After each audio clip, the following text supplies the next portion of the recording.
11 से 14 मार्च 2026 तक चलने वाले इस 4 दिन के समारोह में पारंपरिक ट्रेड और उभरती टेक्नोलॉजी में 63 स्किल्स दिखाई जाएंगी, जो इस क्षेत्र में टैलेंट की गहराई और विविधता को दिखाएंगी। कौशल विकास और उद्यमशीलता मंत्रालय MSDE के तत्वावधान में और राष्ट्रीय कौशल विकास निगम NSDC के सहयोग से आयोजित उत्तरी क्षेत्र प्रतियोगिता राज्य स्तर के स्किल इकोसिस्टम को मजबूत करने, समावेशी भागीदारी को बढ़ावा देने और भारत के युवाओं को उत्कृष्टता के राष्ट्रीय और वैश्विक मानदंडों के लिए तैयार करने में महत्वपूर्ण भूमिका निभाती है। शुभारंभ के मौके पर आयोजित कार्यक्रम में विभिन्न प्रांतों के कलाकारों ने शानदार प्रस्तुतियां पेश कर लघु भारत की छटा बिखेर दी।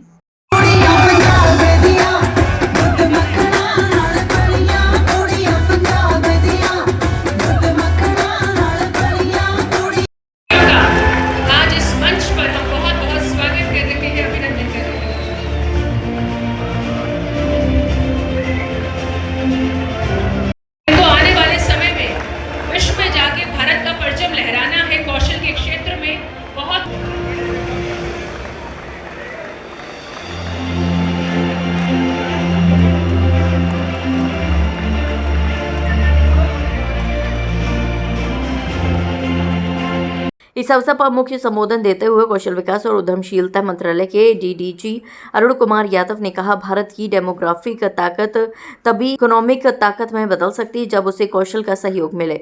ये 5वीं इंडिया स्किल्स क्षेत्रीय प्रतियोगिता सिर्फ एक प्रतियोगिता नहीं है, बल्कि वर्ल्ड क्लास टैलेंट को पहचानने और उन्हें आगे बढ़ाने का एक प्लेटफॉर्म है, जो शंघाई में विश्व कौशल प्रतियोगिता 2026 में भारत का प्रतिनिधित्व करेंगे।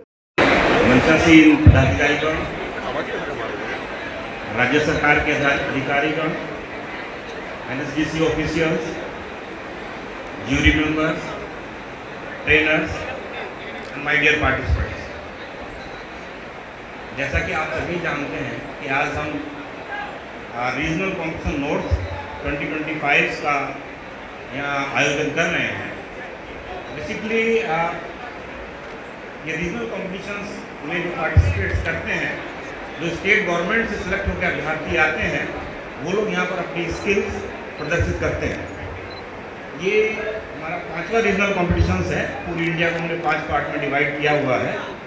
इसके बाद जो भी पार्टिसिपेंट्स यहाँ से सेलेक्ट होंगे, सेलेक्ट होने के बाद वो लोग इंडिया कॉम्पिटिशन में पार्टिसिपेट्स करेंगे और उसके बाद उन्हें वर्ल्ड स्किल्स में पार्टिसिपेट्स करने का मौका मिलेगा। इस बार का वर्ल्ड स्किल्स कॉम्पिटिशन शंघाई में होगा। जैसा कि हमें बताया गया है कि यहाँ पर 63 स्किल्स में 360 से ज़्यादा पार्टिसिपेट्स कर रहे हैं और ये पार्टिसिपेंट्स 9 स्टेट से आए हैं। देखिए, स्किलिंग एक बहुत ही महत्वपूर्ण विषय है, क्योंकि जिस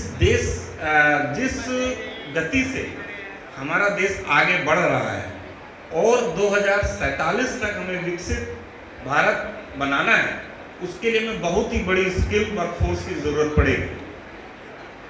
अगर आज हम देखें तो हमारे पास केवल 4.1% की स्किल्ड वर्कफोर्स है इन द एज ग्रुप 15 से 59, जबकि जो विकसित देश है वहाँ पर स्किल वर्कफोर्स लगभग 25% से ज़्यादा है इस एज ग्रुप में। इस कमी को भारत सरकार ने जाना और उसके लिए हम निरंतर प्रयास कर रहे हैं। इस प्रयास में कौशल विकास मंत्रालय NSDC के माध्यम से स्किल को बढ़ाने का भरपूर प्रयास कर रहा है। अगर हम ये कहें कि पूरे स्किलिंग और वोकेशनल एजुकेशन सिस्टम्स को हमने 2 पार्ट में डिवाइड किया हुआ है, एक शॉर्ट स्किलिंग और long term skilling. Short skilling को हम अपनी फ्लैगशिप स्कीम्स PMKVY के माध्यम से घर घर गांव तक पहुंचा रहे हैं। इसमें हमारे 4000 से ज़्यादा ट्रेनिंग पार्टनर्स जो स्किलिंग का काम कर रहे हैं और इस पूरी स्किलिंग फ्रेमवर्क को हमने NSDC फ्रेमवर्क में ढाला है, जिसके माध्यम से जो भी इसमें ट्रेनिंग करता है उसको एक उचित सर्टिफिकेट प्रदान किया जाता है और ये लोग फिर हमारे जो इंडस्ट्री को जो रिक्वायरमेंट है उसके लिए वर्कफोर्स तैयार होती है। अगर हम लॉन्ग टर्म स्किलिंग की बात करें तो उसके लिए हमारा ITI इकोसिस्टम है। ITI इकोसिस्टम में लगभग 15,000 ITI पूरे देश में कार्यरत है। जिसमें लगभग हम 9 लाख लोग